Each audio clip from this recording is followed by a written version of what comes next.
सीता रामचंद्राभ्याम नमः। श्रीमद् वाल्मीकि रामायण अयोध्या कांड 88वां सर्ग। श्री राम की कुशशय्या देख कर भरत का शोकपूर्ण उद्गार तथा स्वयं भी बलकल और जटा धारण करके वन में रहने का विचार प्रकट करना।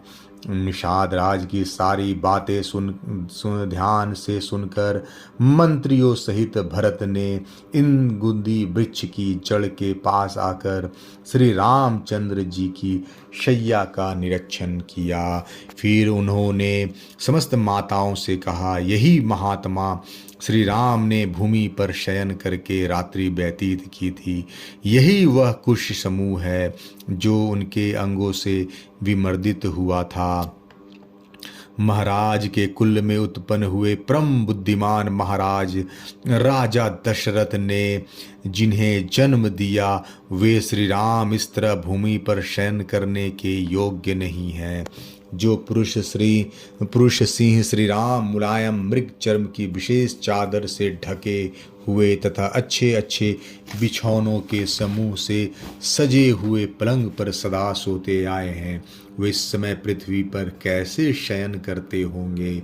जो सदा विमानकार प्रसादों के श्रेष्ठ भवनों और अट्टालिकाओं में सोते आए हैं तथा जिनकी फर्श सोने और चांदी की बनी हुई है, जो अच्छे बिछौनों से सुशोभित हैं, पुष्प राशि से विभूषित होने के कारण जिनकी विचित्र शोभा होती है, जिनमें चंदन और अगरू की सुगंध फैली हो रहती है, जो श्वेत बादलों के समान उज्ज्वल कांति धारण करते हैं, जिनमें शुक समूहों का कलरव होता रहता है, जो शीतल हैं एवं कपूर आदि की सुगंध से व्याप्त होते हैं, जिनकी दीवारों पर स्वर्ण का काम किया गया है तथा जो ऊंचाई में मेरु पर्वत के समान जान पड़ते हैं, ऐसे सर्वोत्तम राजमहलों में जो निवास कर चुके हैं, वे श्री राम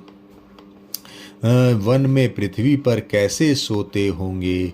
जो गीतों और बाधों की ध्वनि से, श्रेष्ठ आभूषणों की झनकारों से तथा मृदंगों की उत्तम शब्दों से सदा जगाए जाते थे। बहुत से वंदीगण समय समय पर जिनकी वंदना करते थे, सूत और मागध अनुरूप गाथाओं और स्तुतियों से जिनको जगाते थे, वे शत्रु संतापी श्री राम अब भूमि पर कैसे शयन करते होंगे। यह बात जगत में विश्वास के योग्य नहीं है। मुझे यह सत्य नहीं प्रतीत होता। मेरा अंतःकरण अवश्य ही मोहित हो रहा है। मुझे तो ऐसा मालूम होता है कि कोई स्वप्न है।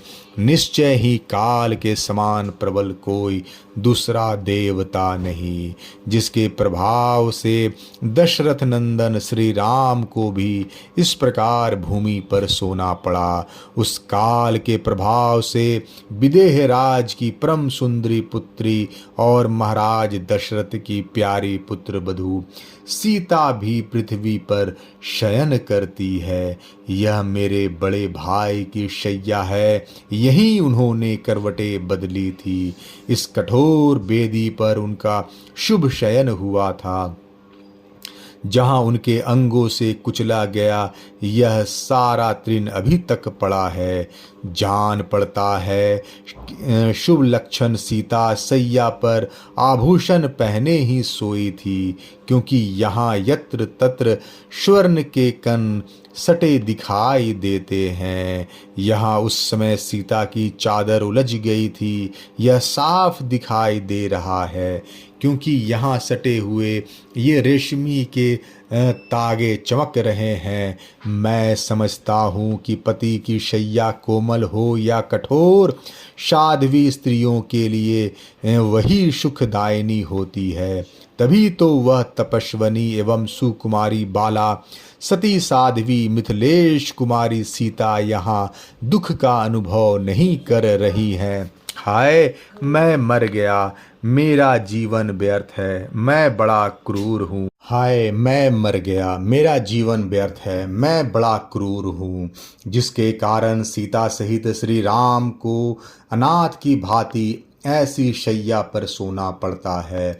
जो चक्रवर्ती सम्राट के कुल में उत्पन्न हुए हैं, समस्त लोकों को सुख देने वाले हैं तथा सबका प्रिय करने में तत्पर रहते हैं, जिनका शरीर नीले कमल के समान श्याम, आंखें लाल और दर्शन सबको प्रिय लगने वाला है, जो सुख भोगने के योग्य हैं, दुख भोगने के कदापि योग्य नहीं हैं, वही श्री रघुनाथ जी परम उत्तम प्रिय राज का परित्याग करके इस समय पृथ्वी पर शयन करते हैं।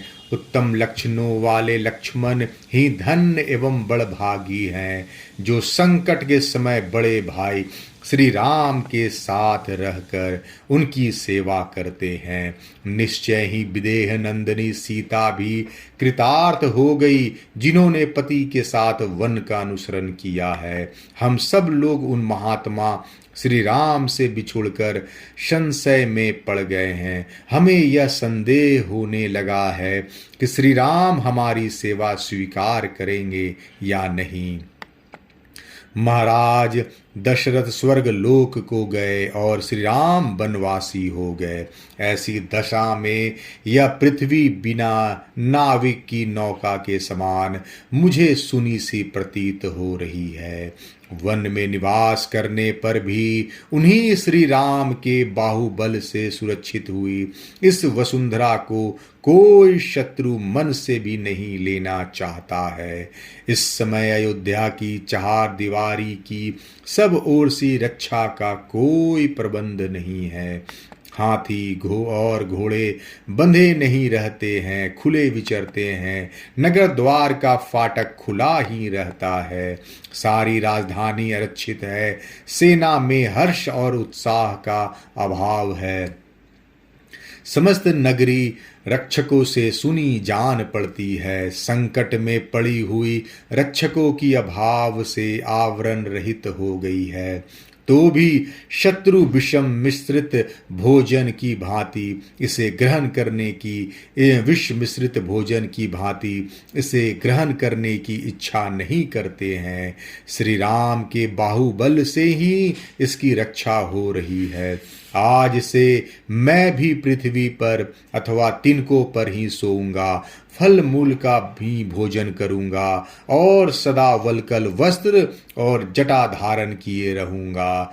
वनवास के जितने दिन बाकी हैं उतने दिनों तक मैं ही वहां सुखपूर्वक निवास करूंगा। ऐसा होने से आर्य श्री राम की हुई प्रतिज्ञा झूठी नहीं होगी। भाई के लिए वन में निवास करते समय शत्रुघ्न मेरे साथ रहेंगे और मेरे बड़े भाई श्री राम लक्ष्मण को साथ लेकर अयोध्या का पालन करेंगे। अयोध्या में ब्राह्मण लोग ककुत कुलभूषण श्री राम का अभिषेक करेंगे। क्या देवता मेरे इस मनोरथ को सत्य सफल करेंगे? मैं उनके चरणों पर मस्तक रखकर उन्हें मनाने की चेष्टा करूंगा। यदि मेरे बहुत कहने पर भी वे लौटने को राजी न होंगे तो उन वनवासी श्री राम के साथ मैं भी दीर्घ काल तक वहीं निवास करूंगा। वे मेरी उपेक्षा नहीं करेंगे। अयोध्या कांड 88वां सर्ग समाप्त। जय श्री राम।